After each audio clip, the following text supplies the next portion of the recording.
This is my Saab 900. It has a whole slew of issues, and today I'll be listing out some of the worst ones, and maybe talking about how I plan on approaching all these issues. Let's start with the issues on the inside, and then move on to the issues on the outside.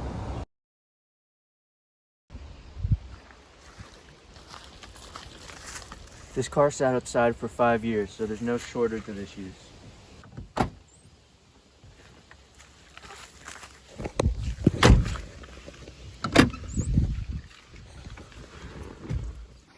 I actually just noticed this one, but I don't think the steering wheel is meant to have play in it like that. Yeah, I guess that's meant to be telescoping or something, and it doesn't work. I don't know. I'm gonna speed run the issues inside. The radio doesn't work. The seats don't work. The seatbelt attachment thing is wrong on the right side. It's also missing the seat moving thing. There's mold inside the car.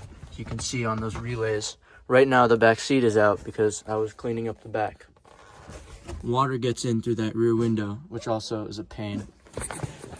There's paint chipping up here.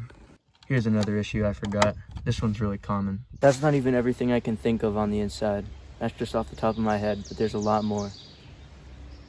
Now for the outside, and I think the big one is the fact that this whole area is pretty much held together with zip ties. As you can see, it moves around a lot, and the panel gaps are atrocious. It's really bad over here. And let's not even talk about the mounting pins for this grill. It's also all cracked and zip tied. If you're familiar with Saabs, you know what's up. Car also happens to be missing almost every piece of chrome trim around the car.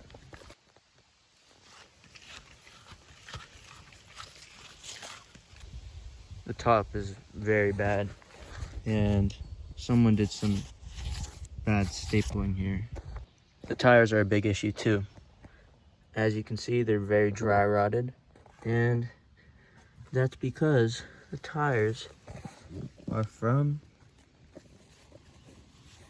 2014. Yeah.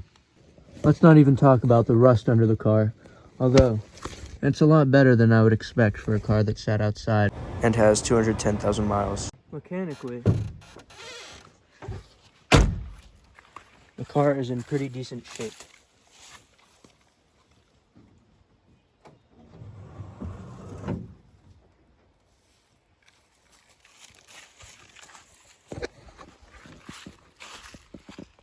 It starts up pretty much every time, but right now the alternator's not working properly because the light doesn't come on. I trickle charge the battery and take it for runs around the block just to keep it like fresh, and it performs really well. So needless to say, it's pretty infuriating, this whole alternator issue. The car does have some messed up wiring, but some, suspicious wiring, like all these zip ties in here. I don't really like that. But otherwise, it's in pretty good shape under here.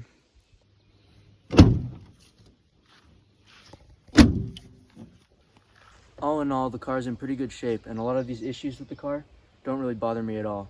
But stay tuned for this channel where I'll be fixing up every single thing. That's the goal, at least. Thanks for watching. A little bonus I forgot about is a crack in the windshield, but that doesn't really bother me at all. There are probably a lot more issues with this car that I don't even know about, but I'm gonna find out when I drive the car more and more.